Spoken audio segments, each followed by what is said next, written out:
Paramashivoham. Om Nithyananda Paramashivoham. Om Nithyananda Paramashivoham. Om Nithyananda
Nithyananda,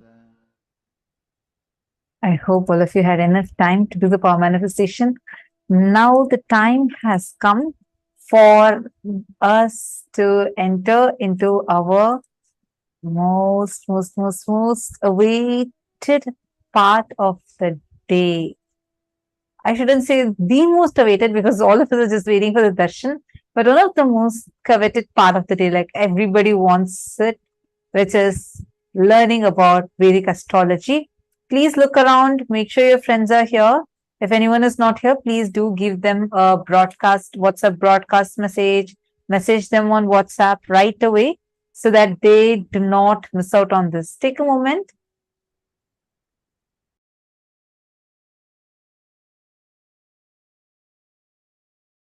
Quickly invite your friends so they can join this session now. Make sure they don't miss this session.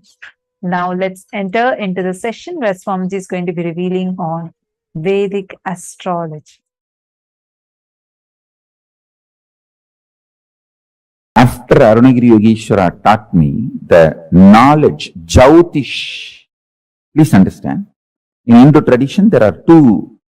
Jyotish means using conscious energy and aligning yourself with the planets and grahas, seeing the future flow of individual's life and the cosmic happenings. This is called Jyotish. This is consciousness-based education. Then there is a next clerical, mathematical-based education. It's called Surya Siddhanta. Using this conscious knowledge, predicting when is going to be the next solar eclipse, lunar eclipse, when is Amavasya. That's called Surya Siddhanta. Listen, that's more like a building the almanac, Panchanga. That's more a clerical job.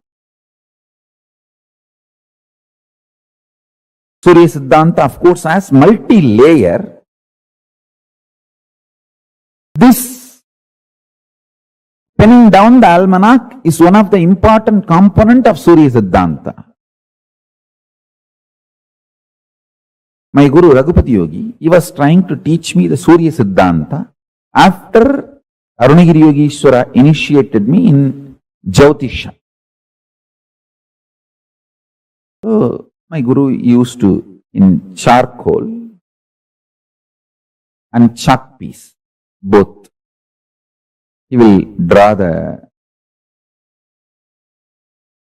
different planetary positions and star positions. And from the house, he will get that kolamavu. Kolamavu means the color powders which is used to make rangoli. He will make.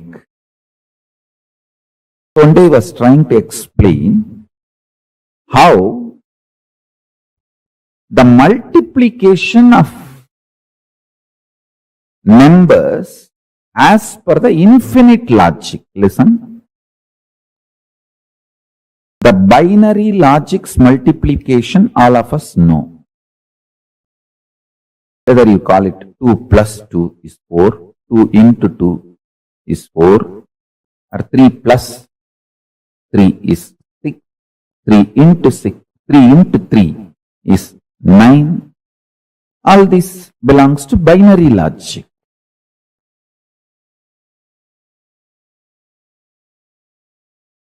But the square to the power of 3, these all belong to infinite logic. All of you need to know very clearly. All this deep mathematics is the gift from Hindu tradition, and I will prove it to you all. Still, the Western mathematicians neither discovered nor imagined 90% of Hindu mathematics. By revealing all that 90%, I'll prove it is Hindu brain, source of mathematics, because numbers are living gods for Hindus. Please understand. I have seen my gurus. They will just draw the number and worship the number and manifest powers. Just like Varuna, Vayu, Indra, all of them are gods.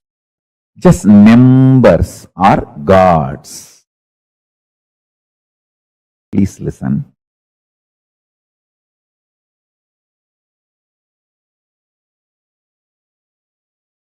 When you worship cow as conscious existence, the amount of good things you receive in your life, only a cow worshipper knows.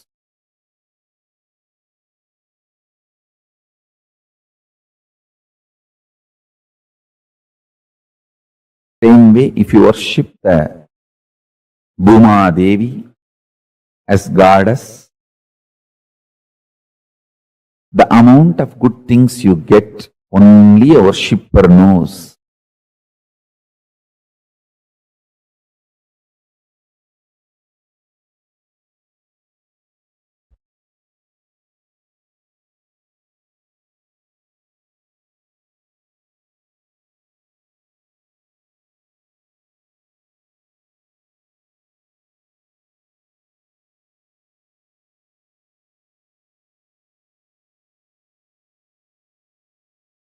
Why I insist on physically detoxifying you?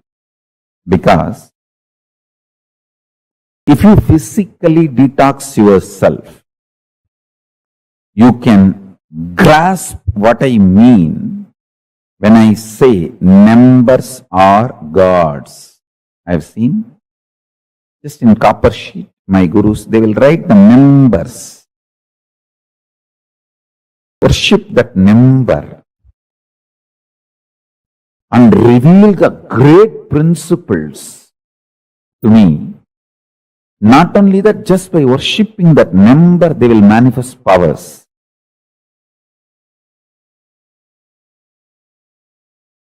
Hinduism, even for physical diagnosis, uses astrology.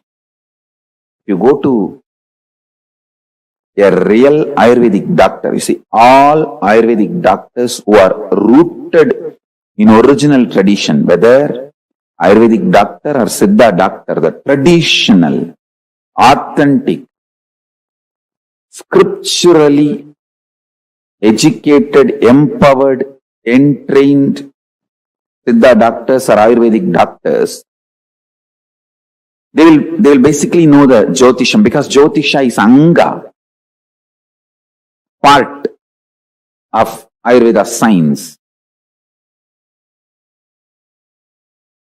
சித்த வைத்தியத்தில் சரம் பார்த்தலும் ஆயுர்வேதத்தில் ஜோதிஷம் பார்த்தலும் மருத்துவத்தின் அடிப்படையான சத்தியங்களுள் ஒன்று. In Siddha tradition, there is something called sarambartal. Means, when you go to the doctor, what was the breathing pattern of the doctor and breathing pattern of you? It's a science.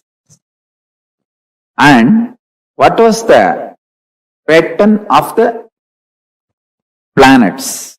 I should say grahas because the word planets is a mokka. Graha is the living word. For a living being, you cannot use the word it. For a living being, you only can use the word with the reverence of life added to it. Planets are living beings.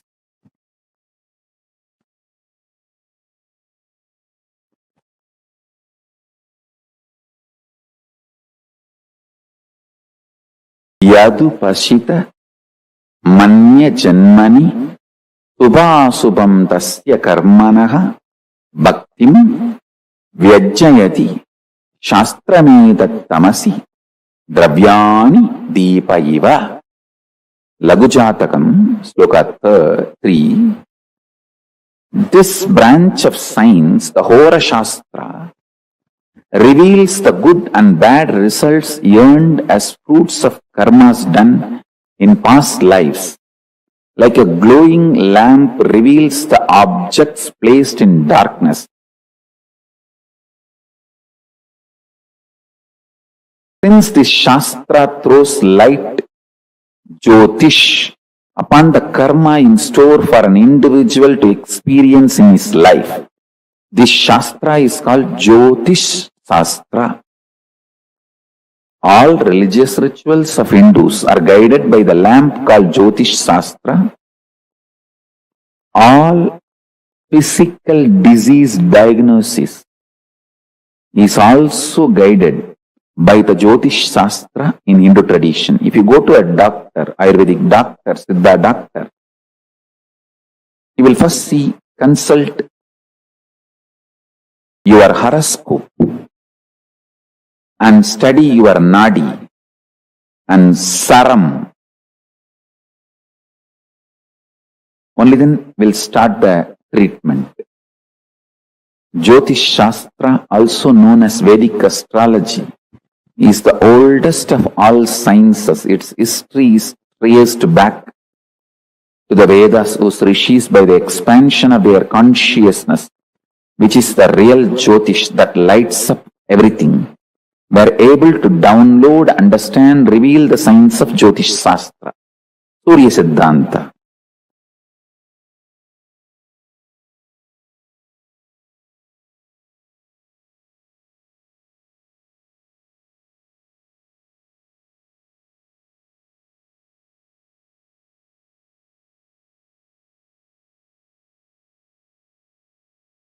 Understand?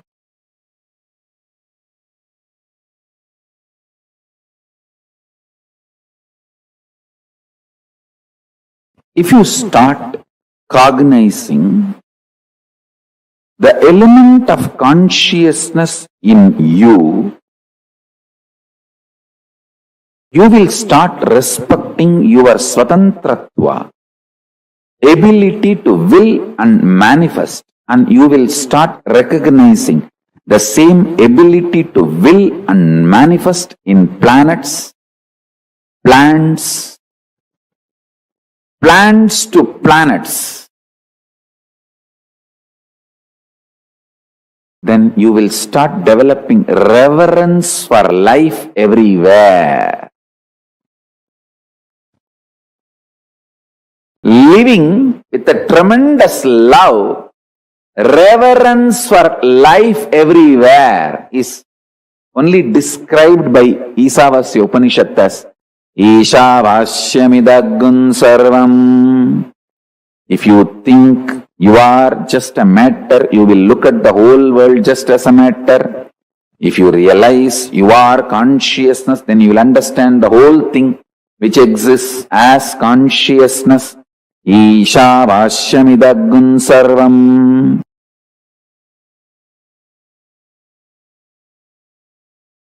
Rahu by himself is so powerful, he will not let you go to the Guru.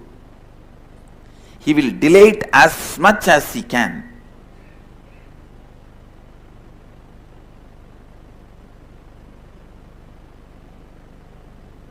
Only if the Surya helps or Chandra helps, you can go to Guru.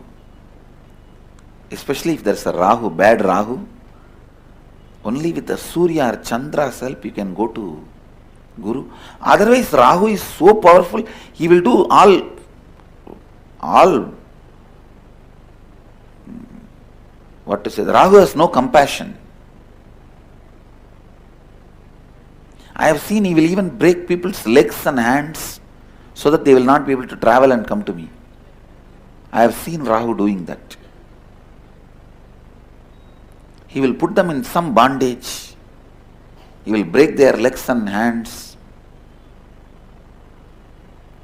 But I have always seen, in spite of all these problems, somehow if they reach the master, they are liberated. Because Rahu cannot stand in front of Guru. He just has to disappear. Understand, most of your Rahu is identity crisis. Related to your identity you want to play with. Actually, your own blind spots related to your identity. That's the right word I will use. Even the identity crisis has some meaning which you can give on your own. There are some unsaid concepts in the word identity crisis. So it is not the definite definitions of Nithyananda standard. So I will use the word blind spots in your identity. Blind spots in your identity is Rahu. Exposing yourself to your identity completely and completing is Ketu. That is why Ketu always leads to enlightenment.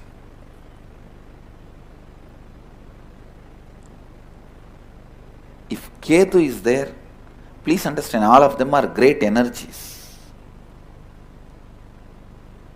Actually, I am giving you the best possible commentary on Vedic Astrology. How your mind and planets work, the macrocosm and microcosm.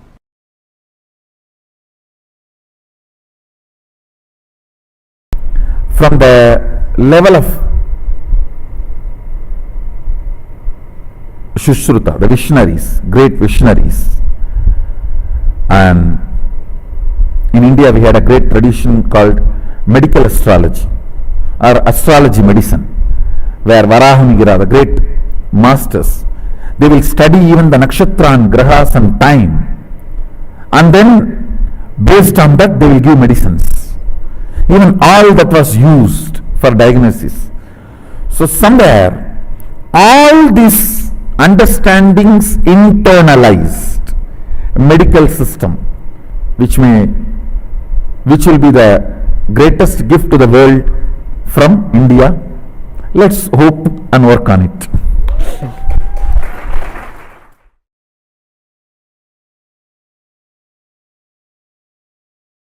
You are made of 5 elements. Pancha Bhutas. Earth, water, fire, air, space. In Sanskrit, Prithvi, Appu, Agni, Prana, or Vayu, and Akasha or ether. So listen. Science of reaping the benefits of the space is astrology. If you understand astrology,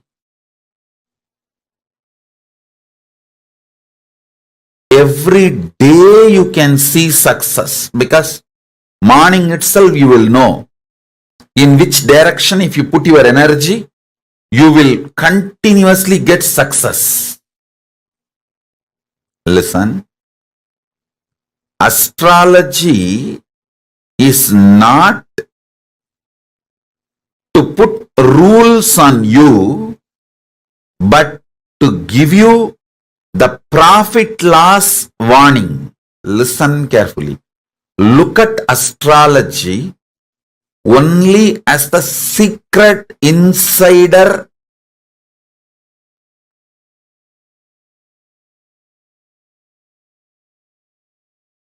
tips. I'll tell you one thing.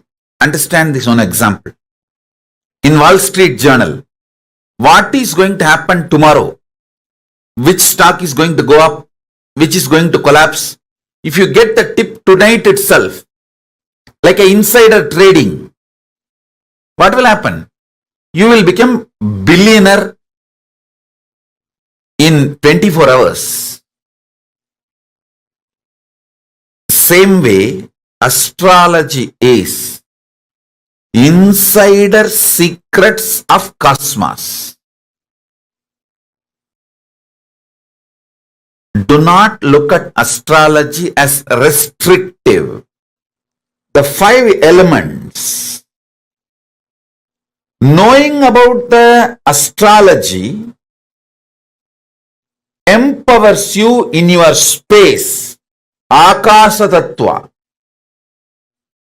Next, listen very carefully. Knowing about the Vastu empowers you in your Vayu Tattva, Prana, the air energy. Vastu is all about the air energy inside the house you live, inside the place you live. I'll give you the deepest secrets about the Vastu.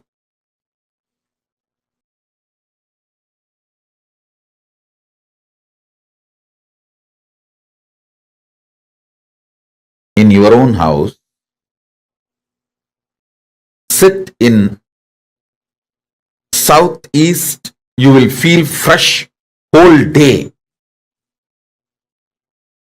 You will work, your thinking will be so sharp from morning till night. Sit in northeast, you will feel sucked within just 1 hour. Because the place to sit is southeast, Nairuti. All this you can see in your own day, everyday life.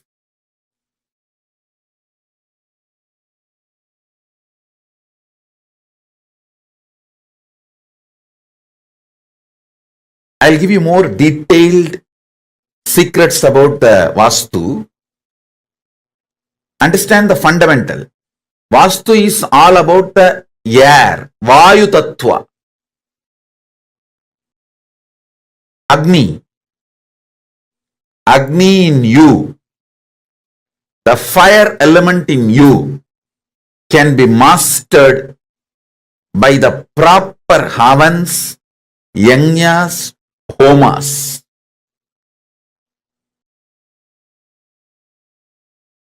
Water element in you can be mastered through yoga, bending the body, making your body fluid, flowing. Finally, the Prithvi Tattva, the earth element in you, can be mastered by wearing the right gems. The right gems can make your whole body master the Prithvi, earth element. Listen to this very carefully.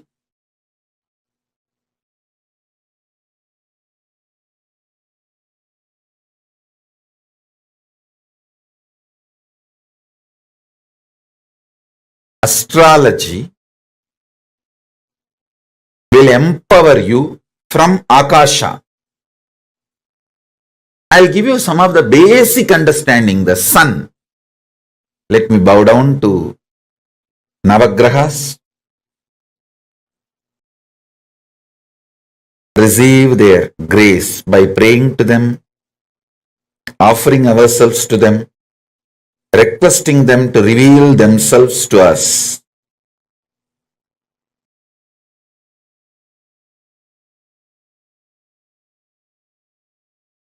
Adityaya Somaya Mangalaya Budaya Cha Guru Shukra Sanibhyo Rahave Kedave Namaha Om.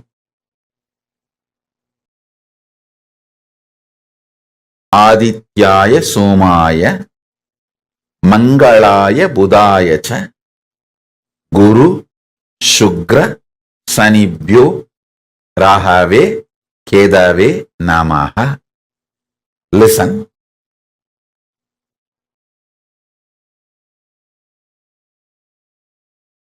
The truths I am revealing to you now is not only just words, it is an experience.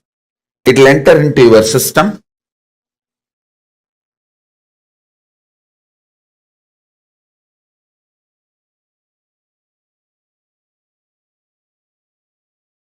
With the grace of Paramashiva, you will all be relieved from all the graha doshas, vastu doshas, and any dosha in the gemology, any dosha in numerology. You will be free from all the doshas, and all these higher energies will support you. Listen.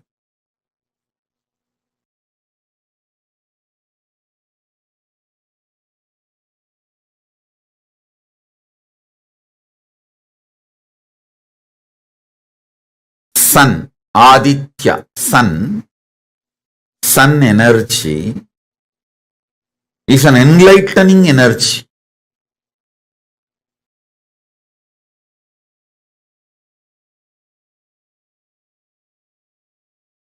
Each of these grahas, when they peak, they manifest certain energies. And it is not actually restricting, it is empowering. When you know your sun energy is in peak, spend your time towards unclutching and enlightenment. When you know your Shukra is peak, go and take risk in any investment, any business, money related, any pleasure, like you want to propose to someone, any pleasure related activity, money, luxury, vacation, sexual pleasure, any pleasure.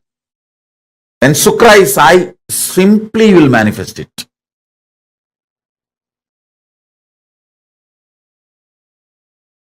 When Guru is high, all the right things you want to do, like you want to build a temple, or you want to build a ashram, you want to build KAILASA, or you want to build do some good activity.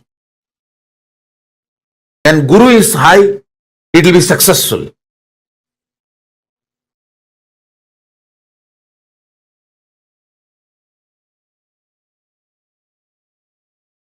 Having even basic little bit knowledge about grahas. I am not asking you to become an astrologer, but basic little knowledge, introduction, will empower you so much in your life.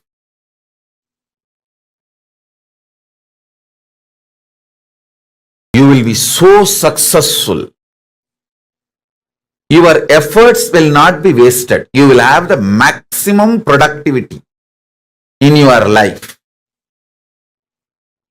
Your whole day will be absolutely productive. Absolutely productive. I'm telling you.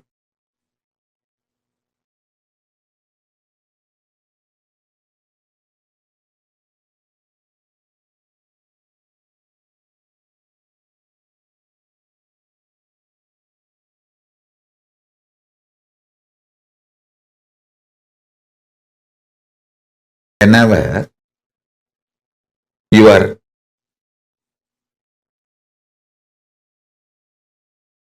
Pingala means right side breathing is stronger than left side. Right nostril is more active than the left nostril. Sit and do planning, visualization, unclutching, all the creative things. Expansion plans. You will be successful because your brain will be able to cognize without blind spots. Listen, your ability to cognize something without blind spot is success. Why failure? Because your brain forgets to cognize the blind spots. I have seen so many people so deluded. When I give them some advice, hey, do this, don't do that, they think, it's okay. When it comes, I will face it. Actually, when it comes, you won't be able to face it. But they don't listen. They don't listen. What to do? 10 years of their hard work, they will destroy it in 1 year. Or one decision, not even 1 year. One decision, the whole thing goes down the drain.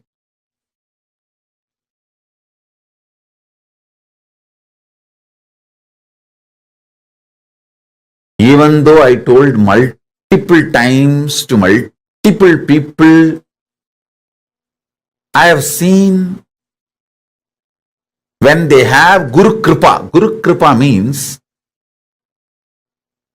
trusting that Guru will tell only what is best for me. He does not have any interest other than my interest. That is what is Guru Kripa. If you know, I will tell precisely what is good for you. That is Guru Kripa. Because if you know that, then simply you will do. See, whenever you know you have Rahu, don't focus anything other than taking revenge on your enemies. Rahu is such powerful guy. When Rahu is holding your brain, whoever you think about in your brain, you will finish them off. Understand? See, always people were thinking Rahu Dasa is bad. Rahu is bad. No! Rahu will destroy all your enemies. See, when Rahu is possessing your brain, Rahu is high on you, just remember your boss, manager, whoever you want to take revenge. Nothing else is required. He will finish them. And so much things will be cleared for you to proceed further. You don't need to take revenge on people. Just wait for Rahu to possess your brain. That time just think about them. See, when Guru is high, don't try to attack your enemies. You will fail. When Rahu is high, you don't even need to attack your enemies. Just remember these are the fellows, your enemies in your brain. When you see Rahu does not have any sense of direction. He is extreme violence. He doesn't have a reason, logic. Anybody you keep in front of him, he will kill them, he will destroy them. So whenever Rahu is high, don't sit and do business plan. No. Just pray to Rahu. Rahu, I know you are high on me. Now please, I am showing the photographs of all these people. My manager who did not give me the promotion. My colleague out of jealousy poached my team. And this fellow out of jealousy, he destroyed my relationship. And this girl out of jealousy, she took away my wife, my husband.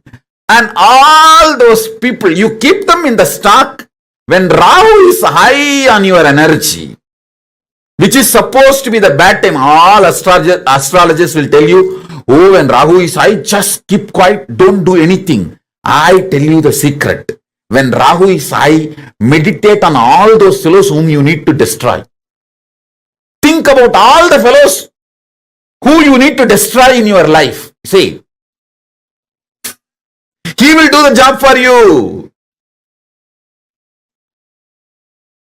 He will simply do the job for you. Use all the cosmic energies.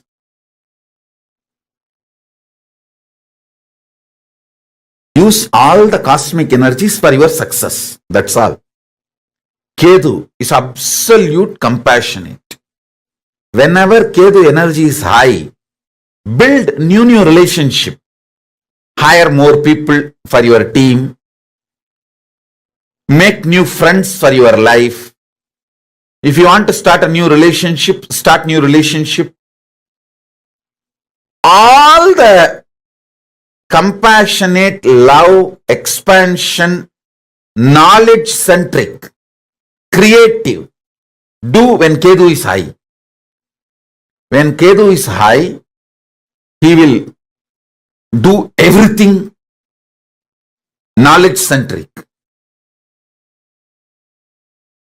When Ketu is high, even if you want to buy one house, suddenly you will see the same house will come with at least 25 more acres free of cost.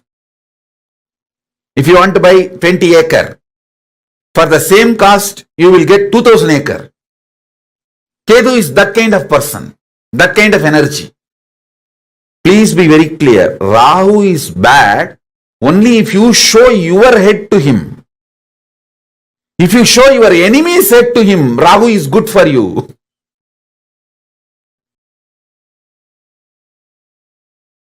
So learn how to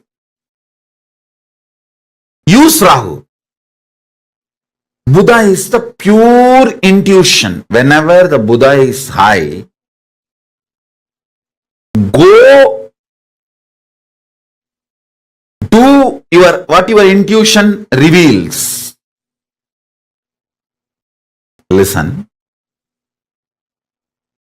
Shani is power, not bad, power. And pure honesty and authenticity. Sunny will actually expose you to you.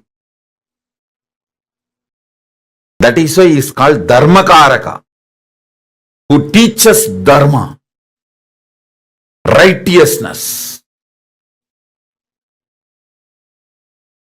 Meditate on each one of these revelations.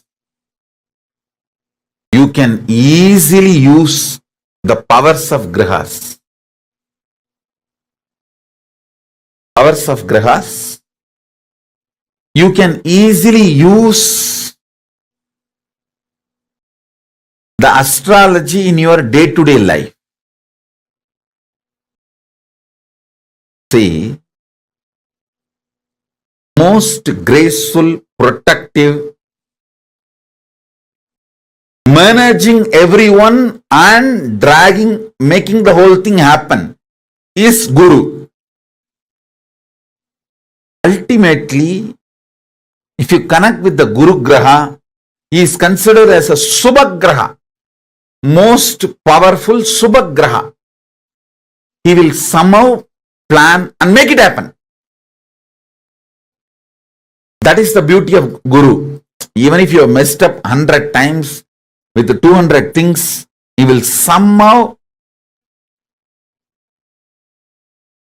do the best for you in the given situation. That's Guru.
This revelation about astrology was something that you heard for the first time.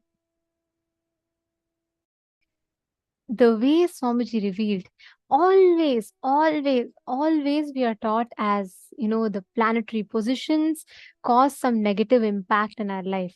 And we're always taught to be powerless about it. But for the first time, it's only through Swamiji that I heard actually the planets, the planetary positions can be auspicious. They can do something good to you. Actually, the way we cognize planets, right? We're always taught as if, Rahu is something bad to you, and you're not supposed to do this, do that. But how you can experience, cognize, live these principles so easy.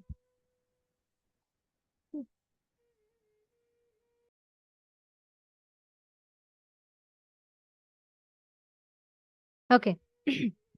Actually, this whole session on astrology, what Swamiji revealed just now, is literally the essence. Because in Hinduism, the planets are not some foreign bodies that we do not know or have the control of. We had the ability to precisely estimate, understand, calculate, project the movement of these planets, planetary positions, and their possible impacts in our lives. We were able to do all of these. We knew exactly what is the impact they would cause. We were able to precisely identify how these planets will impact us. All of these we were able to identify exactly. And you know what? The way we are taught about planets, all the wrong effects of planets, actually, right now, let's say Ma Vimala, let's say you are existing. Now, the Graha, the horoscope, is determined based on your coordinates, the longitude, latitudes, and where you are, like your zodiac signs. Like if I have to calculate where you are on planet Earth, I have to use a longitude, latitude coordinates, correct? Based on that, I'll be able to locate you. Now, in the universe, in the cosmos, based on your position and based on the planet's position, you have a certain influence over the planet has a certain influence over you. Now, based on your influence over the planet and the planet's influence over you, the horoscope, the positions of horoscope is determined. Where you are stationed at, what is your current, what is your date of birth, all of these, and which planet is influencing you is decided based on your position and the influence of that graha.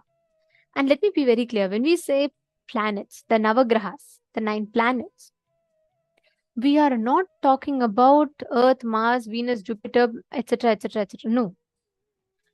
Navagrahas are 9 cosmic energies who have different roles to play. For example, Shani Devata. Shanishwara is responsible for holding you accountable for all your non-integrities. His duties are actually, he does not do bad. If you have been integrated all your life, that's why they say Shani can never touch you. He always maintains the account. So anything that you're non-integrated, he gives back situation in life in such a way which will demand your integrity back. That's the role of Shani.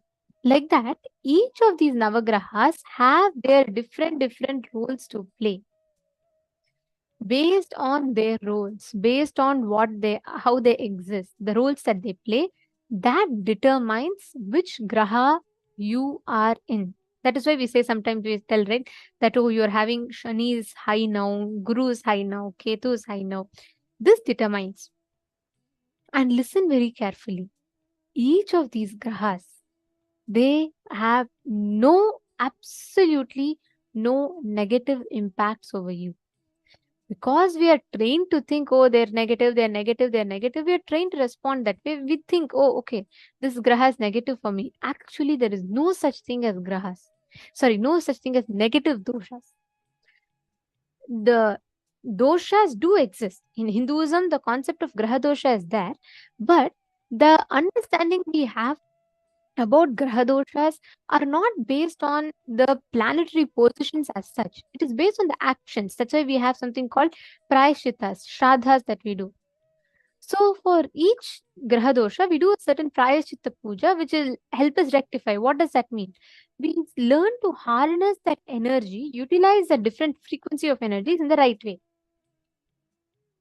Like for example, when you have 1 glass of water, you can use it for drinking. When you have 10 glasses of water, you can use it for bathing, right? 10 to 15 glasses of water. Or when you have a little bit more, you can use it for washing the house. Like that, based on the amount of water available, you can segregate. If you try to take 1 glass of water and go and shower, and then you complain, oh, water is not enough, of course, it will not be enough. Same way, the frequency in which each grahas are, what energy or what use they can be to you determines how, it's determined based on how you use them. When Rahu is high, which is where you're not supposed to make decisions, you go and make decisions, and naturally, what will happen? All decisions will get destroyed. Understand, each grahas have their role to play. If we know the secret of how you can harness the existence, the energy of each grahas, you will win the whole game. You will never ever be stuck. You will never be having this problem. You will never be stuck with these cognitions. Oh God, I can't do it. I'm not able to do it. You will not be stuck with any of this. It will simply be easily manifesting through you. The whole experience will simply flow through you. Understanding? That is why Vedic astrology is one of the most powerful secret sciences, the sacred secrets for us to learn. The moment you come out at birth, the moment your consciousness actually inside your mother's womb, life does not exist in your body. When your body comes out of the mother's womb and it touches the air, that time life enters. Swamiji has told, the moment the body touches the air, life enters. As long as you are in mother's womb, you are operating as an extension of mother's life. It's mother's life energy that is infused to a certain extent into the child's body. And when the child comes out, life energy, prana shakti, enters into the child. So you actually don't exist in the mother's womb. The soul enters only after the child comes out of the mother's body. So at the moment of your birth, the energy level of the cosmos gets printed in your consciousness, in your inner space. Your inner space gets the blueprint, the print of the cosmic energy level based on the time, place, and different coordinates of the birth. The position of the 9 major energy centers, what are called as grahas. That 9 major energy centers, their position, their energy levels when you are born at that time. Based on all this, the blueprint of that is what we call as grahas or horoscope. Sorry, not grahas, or as horoscope.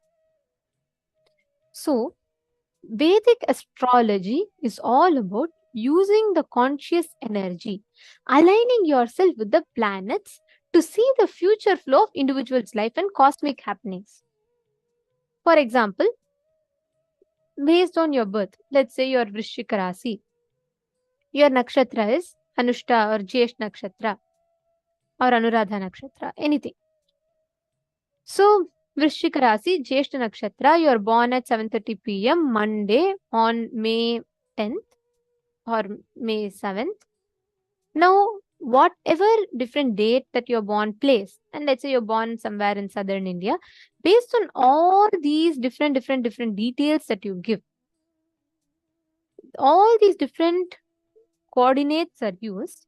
At that time, your energy level is measured.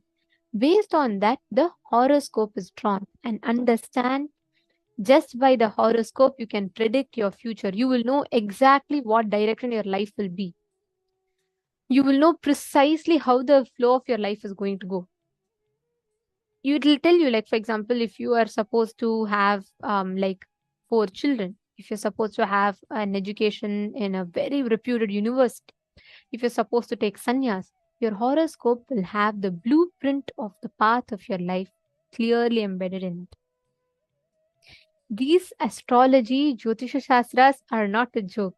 They are extremely powerful sciences that exist.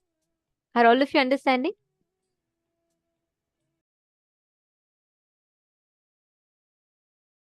When Rahu is high in astrology chart, what is the placement in chart?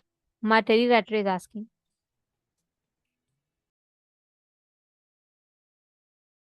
Is high, ma. The energy of destruction is high, which means anything that comes in Rahu, he destroys. Anything. When Rahu energy is high, what exact person you remember or thing you remember, Rahu will destroy. Rahu's energy of destruction. That is why during Rahu Kala, if you remember all the incompletions, he will destroy all the incompletions. Rahu Kala is a very good time to sit and do completion. And Rahu Kala is a time, if you remember your enemies, that's why typically in Rahu Kala time, they do Durga Puja, all of these different rituals. Why? Because in that time, when you sit, connect to the divine, a beautiful experience that Rahu will simply remove all of that. Mahong's asking, do you mean individual consciousness not exists before birth? I think life do exist before birth. No. Mahongzu, life exists. See, now, in you, 98% or 97%, like I may be wrong with the proportions, but I'm saying certain amount of you is your life energy. There's a mother component, extension of your mother's life energy, father's life energy exists in you. Before you come out, your body stores the memory. Means you can feel the pain. You do store incompletions. Listen very carefully. You do store incompletions, patterns, everything before birth from the womb. Which means when that's why they say, right, if the mother is too affected, traumatized when the child is in the womb, the child grasps all that. But life energy does not exist when the child is in the womb. Understanding? The life energy does not exist when the child is in the womb. The mother and father life energy exists. But the moment the child comes out of the womb, the moment body touches air, that moment life energy enters. Understanding? Ma Hongzu, does this answer your question? Ma Nithyananda Jnana Yogini is saying very interesting. Glad that you're enjoying. Ma Priyatma Surupini is asking, wow, that is really interesting. Baby before birth can still carry incompletion? Yes. There's a very beautiful story in Hinduism where Ashtavakra, Rishi Ashtavakra, when he is Uddalaka's son, basically he's a great Rishi's son. His grandfather is a great Rishi, and his father is a disciple of his grandfather, and he marries the daughter of the Guru, and then he also becomes a Guru, whatever. So what happens? Rishi Uddalaka is Ashtavakra's father. One day he's teaching. Ashtavakra, the mother, was pregnant with the baby in the womb. She used to sit and listen to the sessions. She used to sit and listen to whatever the father is teaching and the grandfather is teaching. One day, the child in the mother's womb also listens. So one day what happens? When Uddalaka is teaching, when he's teaching the students, he's giving an important session, he makes a mistake on the Upanishads. He's chanting, that time he makes a mistake. He teaches the wrong thing, basically. He hears a loud correction which says, sorry, but this verse is wrong. It is supposed to be like this, and he rechants the correct verse. Uddalaka is shocked. He's like, none of my disciples knows who is it talking. He searches around, then they realize the voice is coming from the womb of the mother. Ashtavakra talks from his mother's womb. He gives the correction. He says, Father, this is wrong. I'm just correcting you. This is the right thing. So this Rishi Uddalaka gets so incomplete about it, and he says, because you corrected me, his ego gets hurt. He's a great man, and his son is correcting, who's not even born, is correcting him in front of all his students. So he tells, because you disrespected me, you corrected me, I curse you. You will be having 8 different crooks in your body. That's why Ashtavakra. His body will have 8 bends. he was born deformed. But he's a great enlightened master who delivered Ashtavakra Gita, and he's a revered like anything. Ashtavakra is not the only thing. Abhimanyu learns the war strategies when he is in the womb of the mother.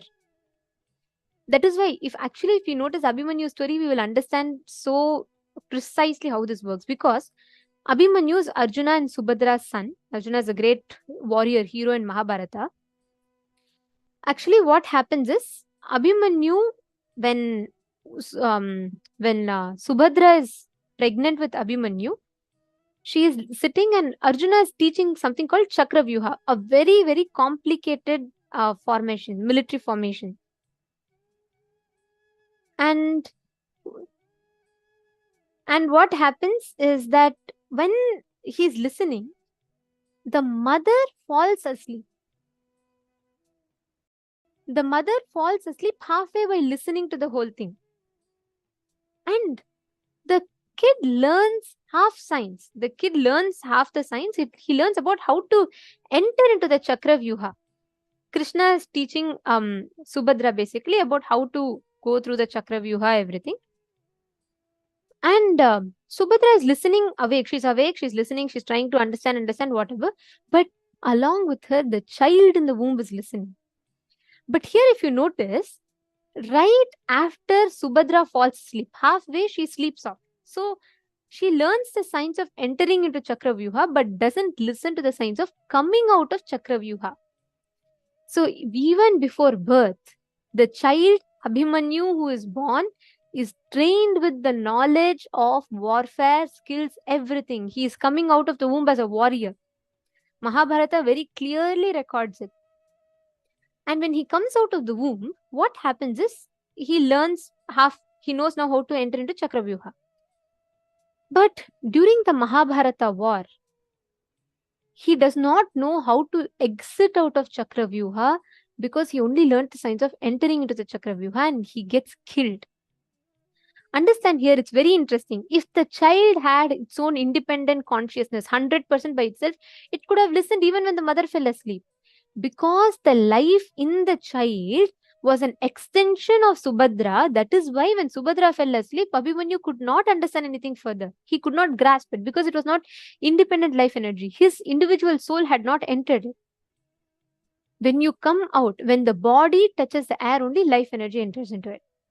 So, hope this answers your question. Ma Terry Rattray, you're asking for house, how important it is. See, different astrological positions based on the Vastu Shastra is based on the energy levels. Different corners of the house comes used for different reasons. Like, for example, the Nairuti corner of the house is the best place to sit and work. It will give you energy. If you sit in the opposite direction of Nairuti corner and if you work, you'll feel tired. You will not be able to involve. You'll feel like you will sit every 5 minutes once, you'll get distracted. The energy levels has a huge role to play, and that is why Vastu Shastra is very important. And where you can get this knowledge, Swamiji has given books. Today you will get the gifts. Last time you all got. It is very, very beautiful book. You will get the gift. You can go through that based on your nakshatras, your rashi, everything, and you can map it.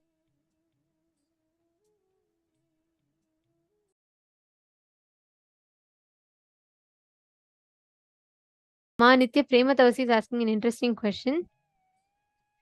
She's saying, Ma, what God Brahma writes, Guru can wipe. So the conscious death and birth happening in PSM programs, will it affect horoscope? How to get latest horoscope after conscious death or birth? Is it required? See, Ma, that is very true. Beyond all the horoscope effects, everything. I remember a very powerful incident actually when you just reminded me of a very powerful incident. There was one devotee who was in Tiruvannamalai. She had come for a program. It was happening, and she was doing the volunteer service, very sincere devotee. She was volunteering in the program. What happened was, one day, she was not supposed to be like, she was trying to go somewhere in different, she was supposed to go somewhere out, she was supposed to travel or something like that. But Somehow every of her plan failed. Like she could not make it anywhere. Finally, she was left to the department of kitchen where she was cooking. So what happened when she was grinding something? Her finger got a cut. Like she got a deep wound. There was quite a deep hurt because the blade of the mixer had cut. There was a cut because of it in her finger. It was a very deep wound and very bad wound. She had to go get stitches and all that. And she was so shocked. So she went and asked Kalabhairava what was the reason for it. So powerfully Swamiji revealed. Kalabhairava told her that as per your horoscope, your head was supposed to get cut off because of an accident when you were traveling. But because you were in the presence of a guru, because you were in the right time with the guru, that integrity with the guru saved you. What was supposed to be a major death got averted as a simple cut on your finger. Understand, with the guru, even the biggest Shadeshat, whatever you have, all the Shani, all the doshas, simply guru can remove all the impact. So Hiran Mahima, all the impact of the doshas, graha doshas and all, guru can simply wipe it. Horoscope itself is typically it is taken at the time of your birth, when your physical body happens based on the astrological positions. But you don't need to worry about the doshas in it. You can use it just to make the know what pointers you will have. For that you can use. But as such as whether Rahu, Shade, Saturn, you don't even need to worry. How to get Vastu Mandala? I think all Sadashivam participants got it. You all will be getting as part of the gifts in the previous programs we were giving. Swamiji has the energized Vastu Mandala is available.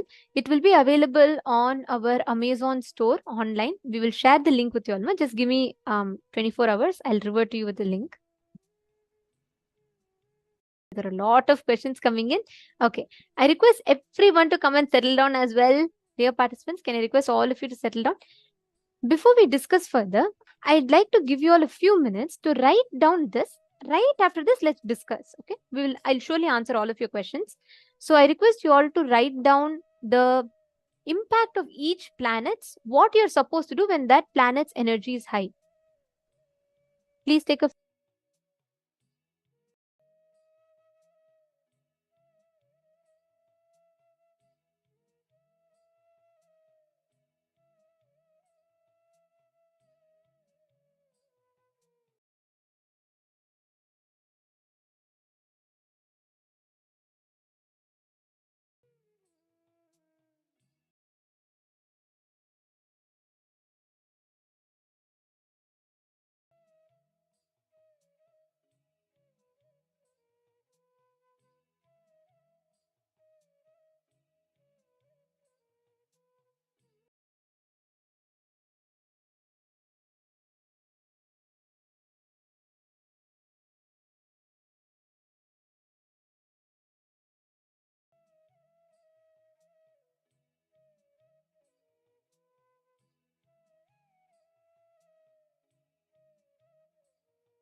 I hope all of you are enjoying the session so far.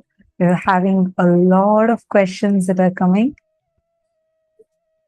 Okay, Yes, we will be Marge. projecting to you all the further slides. Each this thing as well. Hongzu is asking for the one. See, each planets, each graha, Swamiji clearly gave us the exact things we need to do. See, it is not that the grahas are wrong. It is not that they have some fault, they'll have some negative impacts. There's no such concept that exists.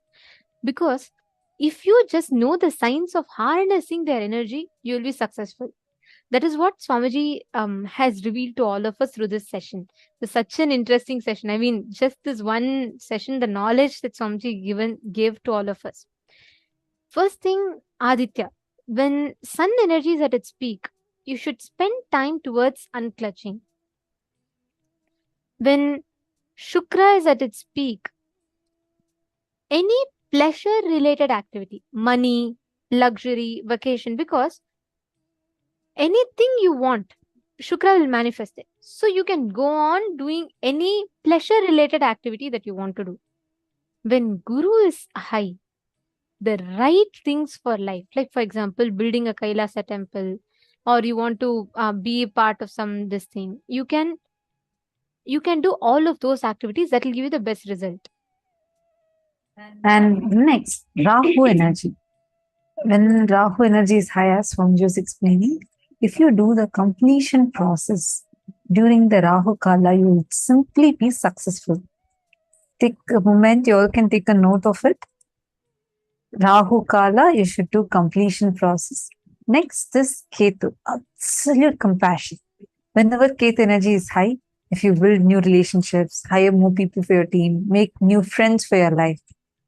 And even like as Swamiji was mentioning, even if you want to buy one house, with Ketu's energy, you will be showered with one, like same house with 25 more acres for free. So like this, there are multiple benefits of each of the planets. I'm just projecting to all of you. Take a few minutes. You all can quickly note this down. Take a quick few minutes and note it down.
Yes. Hope all of you have written down. Okay.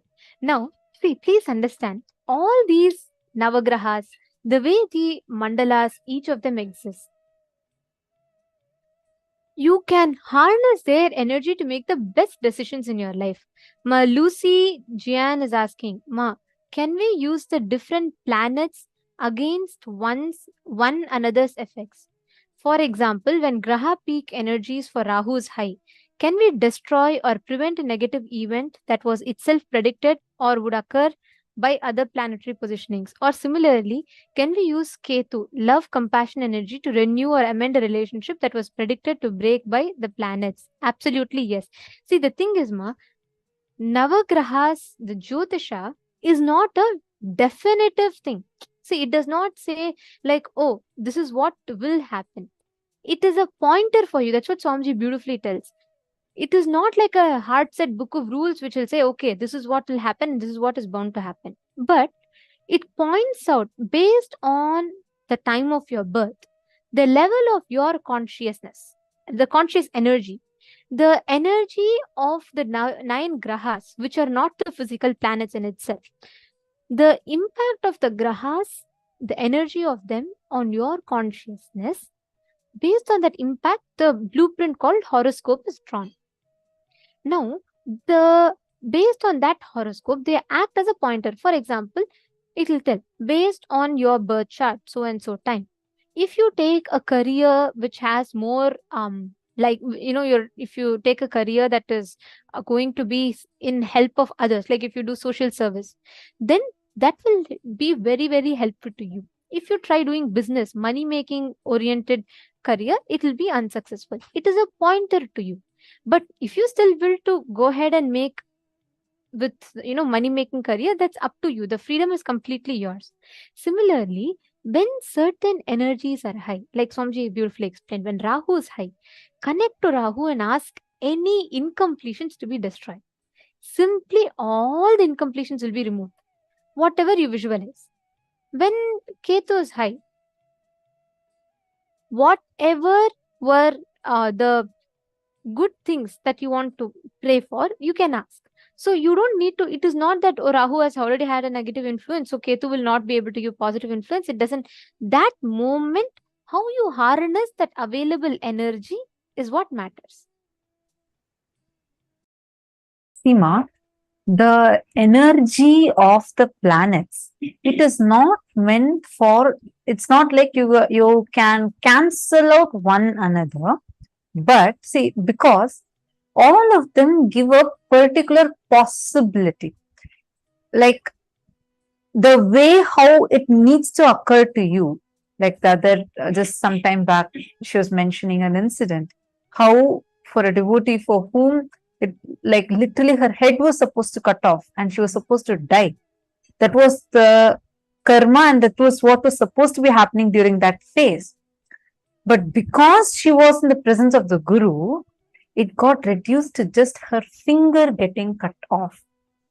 So, like this, it's not a clear, definitive, hard rule thing saying that this planet, this is high, so only this incident like this only is supposed to happen. It is that there is a structure available for it. Let us say you're supposed to face a loss and you're supposed to literally lose a huge thing in your life. There's going to be a huge loss in your life because of some graha dosha. First of all, with the grace of Swamiji, the grace and blessings of Swamiji, that dosha itself can just like that be removed. Today, Swamiji will be blessing for that. So, any doshas that you have can be removed. Over and above that, if you are having certain negative effects, like let's say that dosha is there in you and you do not know about it and you didn't receive the blessings for it. And at the same time, according to your horoscope itself, you also have Guru's energy extremely high. This negative energy will not be able to affect you in its full extent. You're understanding?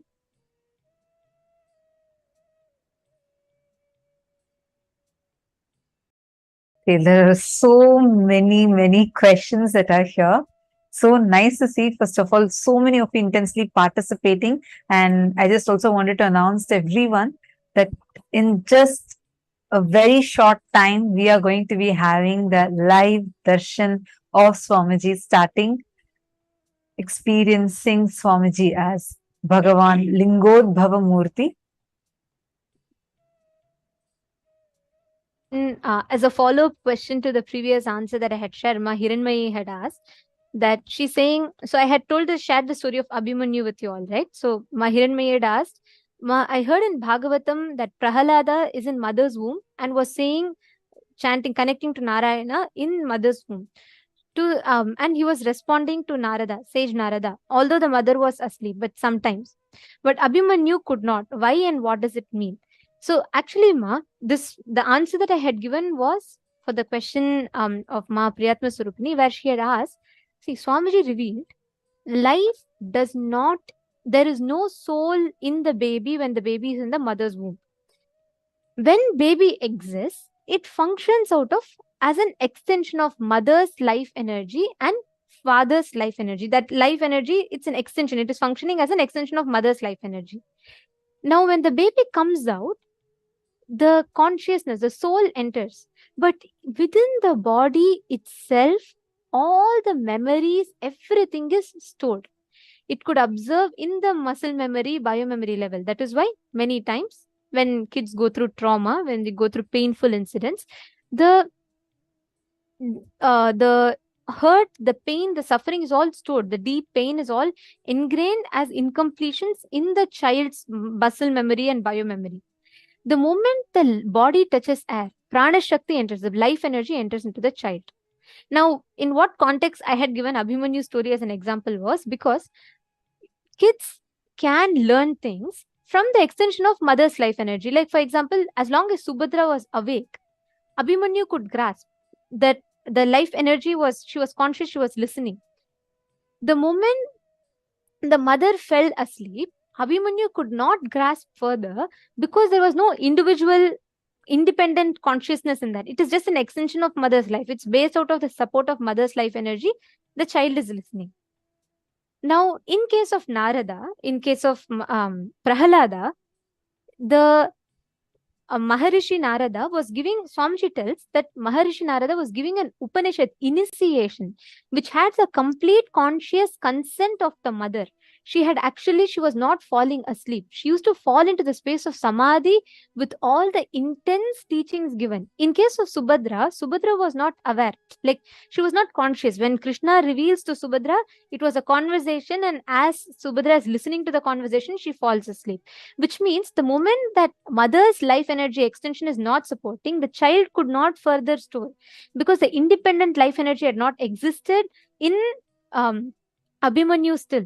So by the time Subhadra fell asleep, Abhimanyu could not grasp the further half of Chakravyuha. How to come out of Chakravyuha, he could not grasp. Swamiji revealed this very beautifully. That is why, because the child does not have the independent energy. The moment life comes out, it is like right now we all have the part mother's life energy component, let's say is like 2%. Father's life energy component is a certain percent. Our life energy component is majority of the percent.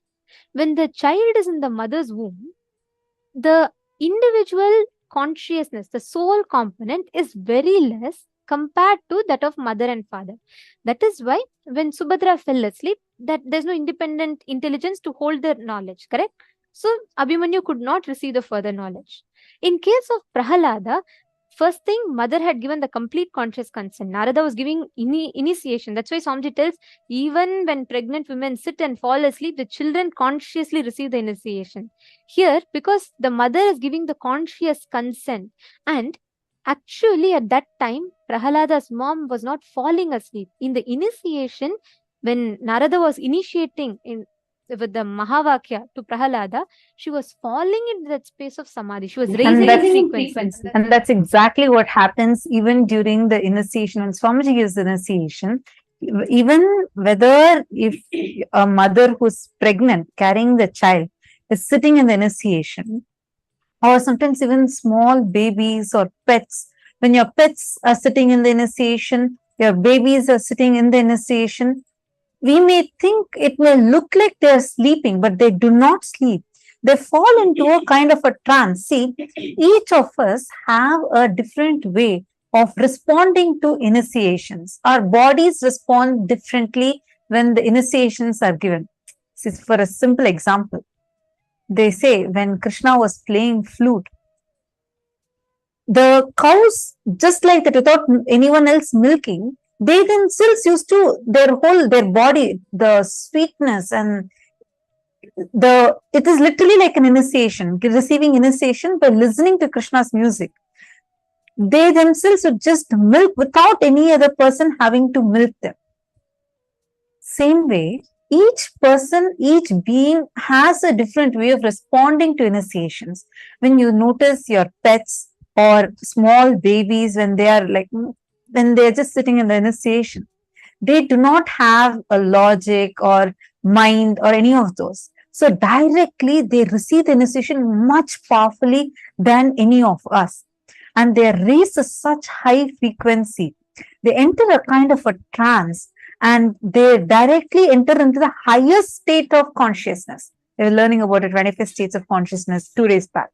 They enter into that higher states of consciousness, like almost like they enter into the Turiya state. So what you see as when someone is like receiving the initiation in your example, when she is receiving an initiation, it is much higher state of consciousness than when Subhadra was listening to what Krishna was saying. That she was listening to it as a matter of understanding the knowledge. Whereas here it was completely a different thing. The understanding, ma? That's why understand initiation, Anupaya is too important, too important, because even when the moment you say a conscious yes, the master can just enter inside you and very, very powerfully they raise you to such high frequencies. And many of you that are asking about this graha doshas, today through the initiation, Swamiji will remove all the malefic effects of the planets from us.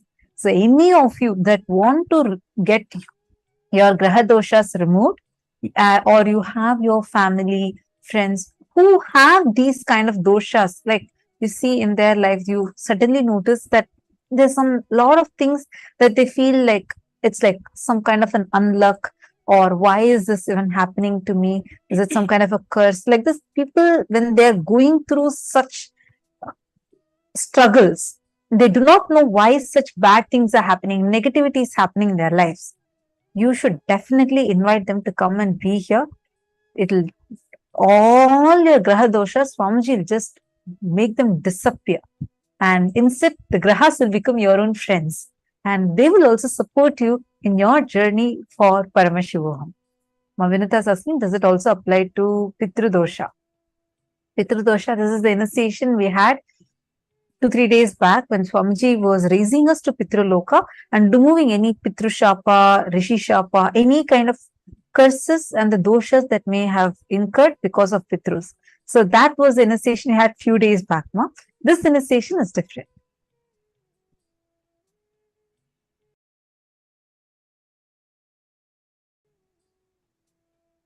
Right. So now let's all prepare for the initiation, the darshan. Today, we all are going to be receiving the darshan of Bhagavan Lingodbhava Murti. Swamiji had elaborately explained such amazing way the story of how Paramashiva manifested as Bhagavan Lingodbhava to resolve the conflict between Brahma and Vishnu and enlighten them, giving the enlightenment to them and making them realize the conscious sovereignty in them.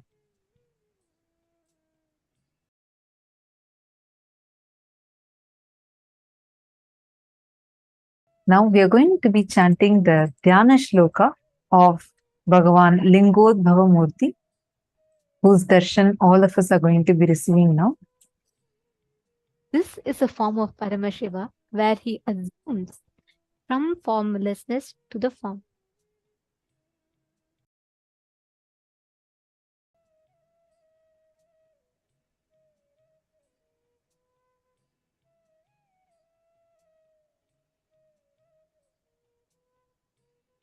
देवं गर्भगृहस्य मानकलिते लिङ्गे जटाशेखरम् कट्यासक्तकरं वरं च ददतं कृष्णं मृगं चाभयम् सव्येटङ्कममेयपादमकुटं ब्रह्माच्युताभ्यां युतम् ऊर्ध्वार्धस्थितहंसकोलममलं लिङ्गोद्भवं भावये.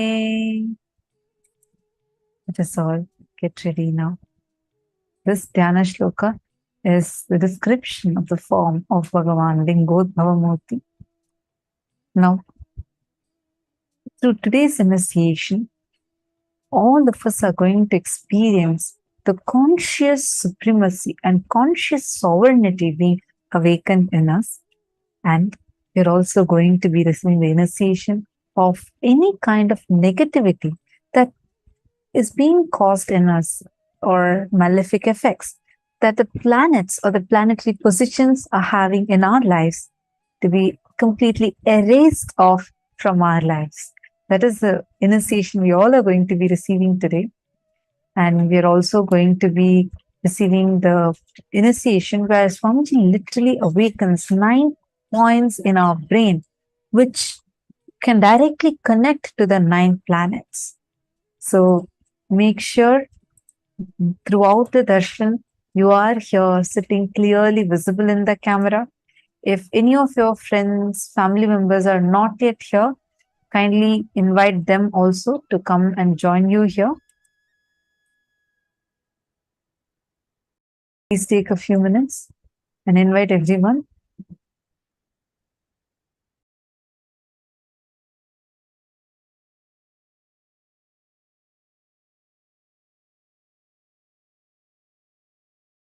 During the darshan, we are going to be having an amazing blessing where all your prayers and boons you can directly ask to Swamiji, and you can post it here in the chat as well as across the social media platforms, and Swamiji himself will be personally seeing them and blessing them. Some of you are asking, how is Swamiji able to read all of our messages? Because there are like 10 Zoom rooms, and how is Swamiji actually dictating? If you have lived around Swamiji, you definitely know the answer, because like if you've seen Swamiji blessing during the darshans, initiations, where you will see there will be thousands of people standing in a huge line, and one by one Swamiji will attend to read their letters. Sometimes people will write 3-4 pages long. Swamiji will, in a second, like Swamiji will be reading it so fast and blessing each of them for the boons that they're asking. And now since it's online, Swamiji is blessing all of us simultaneously, and each of you are receiving Swamiji's own personal blessings for you. So be rest assured, in each of your Zoom rooms, it is Swamiji's blessings literally being transcribed for you. So you can ask your prayers and any boons that you want to ask, you can ask, and Swamiji himself will be blessing you and responding to your prayers and the questions that you have. Only one request we have for all of you is, make sure you do not repeat the same message multiple times, as that spams the chat and even the other participants miss out on the blessings that Swamiji is giving to them. So make sure you do not spam the chat. And this darshan is an extremely rare happening. It's very, very sacred space. Literally, Bhagavan Lingodbhava is manifesting for us physically here. The formless manifesting in form for each one of us. So it's very important that you are sitting straight. This is a very sacred space. Do not lie down. Do not talk to people around you. This is an extremely sacred space. So have that sweet devotion and gratitude space inside of you, and sit and make sure you're clearly visible in the camera, because during the darshan, Swamiji literally goes screen by screen and sees every single participant and gives blessings. So make sure you're clearly visible in the camera so that you do not miss out on the Nayana Diksha. We're all going to be receiving one of the most powerful initiations where our whole brain is literally going to getting rewired to awaken the ultimate aspects of manifesting all the planetary doshas, everything being completely erased, all the malefic effects completely being erased, and manifesting our ultimate highest potential through us. So I request all the participants to make sure you are sitting in front of the camera throughout the darshan. And please have your cameras on at all times. Make sure you're available sitting in front of the camera. Post all your prayers, blessings requests, boons requests, everything in the chat. And during the darshan, please avoid any kind of a distraction, any kind of moving around, or any kind of other distractions. Do not create any distractions for yourself. Just sit in a very relaxed way. The very presence of the avatar has the ability to completely, literally rewire your brain, to process, to awaken, to manifest higher dimensions of the cosmos. Just by connecting to the avatar, all these dimensions in you will get awakened. Just sit. I request all of you to make sure you're not having virtual backgrounds. Your camera should be clear, you should be visible in the camera. I see that some of you are still not settled. Can I please request all the participants to come and settle down? And the digital securities will be moving the participants who are not in the camera into the waiting room. So for you all to have a pleasant experience of the darshan, for you to enjoy the darshan, and for the whole process to be seamless, please make sure you're checking yourself, make sure that you're in adherence to all the security policies. And I also see some of you do not have your proper name. Please rename yourself. Please make sure either your legal name or spiritual name is put.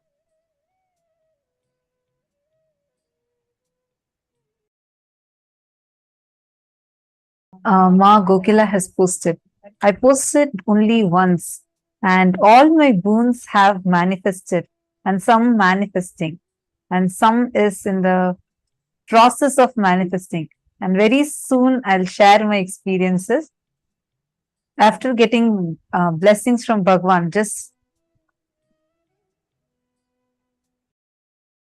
very beautiful. Yes, so nice to see the experience you have posted, Ma Gokila Devi. And definitely, as you said, definitely share your experiences of how, after receiving the blessings from Swamiji, your boons have manifested. You can definitely even record a video and post it on your social media.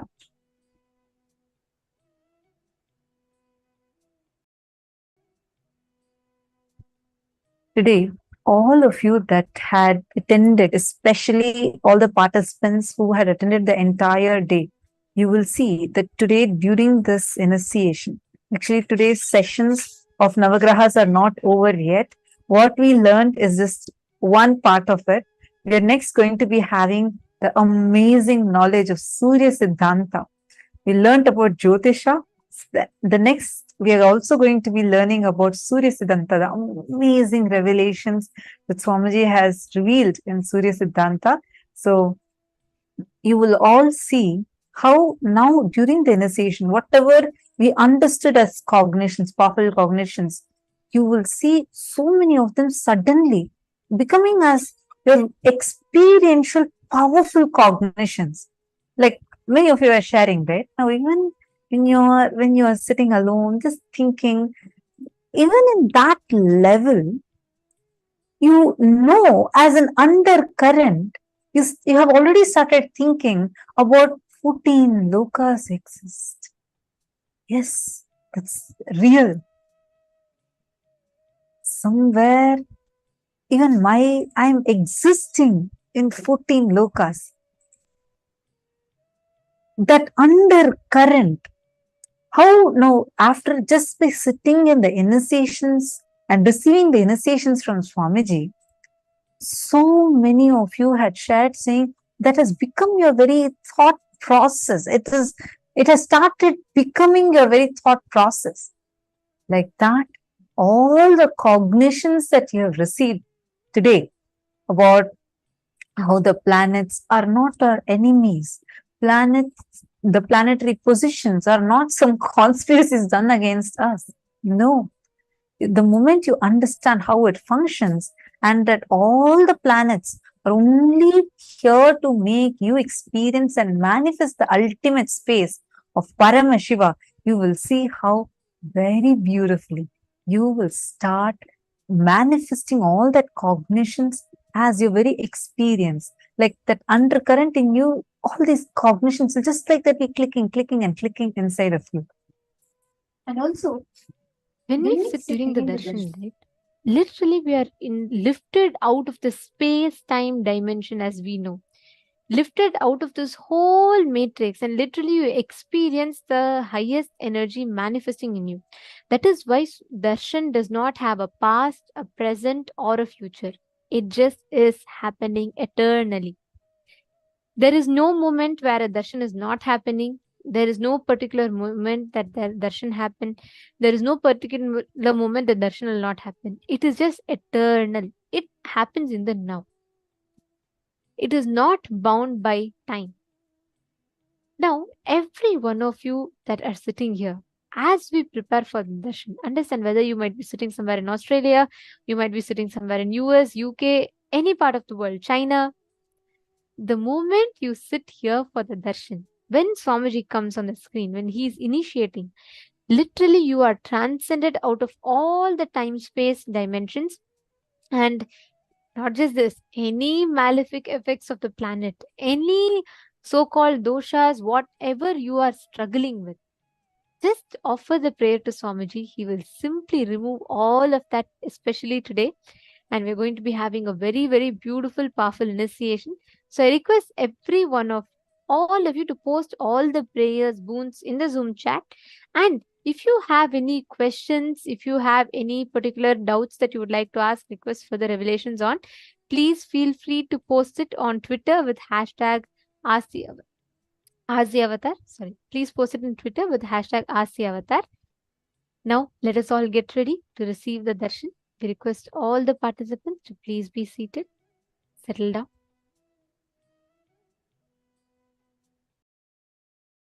Sit with your head, neck and spine in a straight line.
Let us all get ready to receive the darshan. Please settle down. Now, today we are going to be having the darshan of Bhagavan Lingodbhava Murti. And this also has a very strong significance today.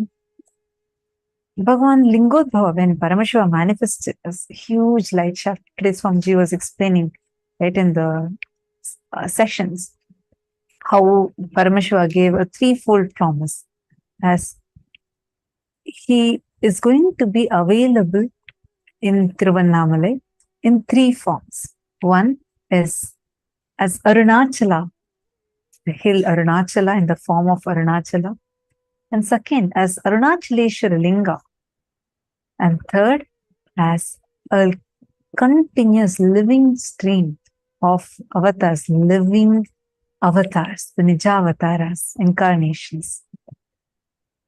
True to his word, in the same sacred holy town of Tiruvannamalai, Paramashiva himself descended as our beloved Swamiji. And Sanatana Hindu Dharma has a very amazing, this knowledge, what we've been learning since morning. We've been learning extraordinary revelations from Hinduism on how the cosmos exists, Big Bang, black hole, all of these. For thousands of years, our Hindu scriptures have been able to document these cosmic events that are happening, documenting every single event, including the Big Bang, black holes manifesting simultaneously, spontaneously, and synergetically. For example, the Skanda Mahapurana, Paramashiva reveals how the whole universe started from Linga. This clearly shows how everything, these scriptures state, how everything starts from the Big Bang of Paramashiva and merge back into Paramashiva Linga. Now, very recently, science has also discovered this, how the whole universe began. It's the Big Bang.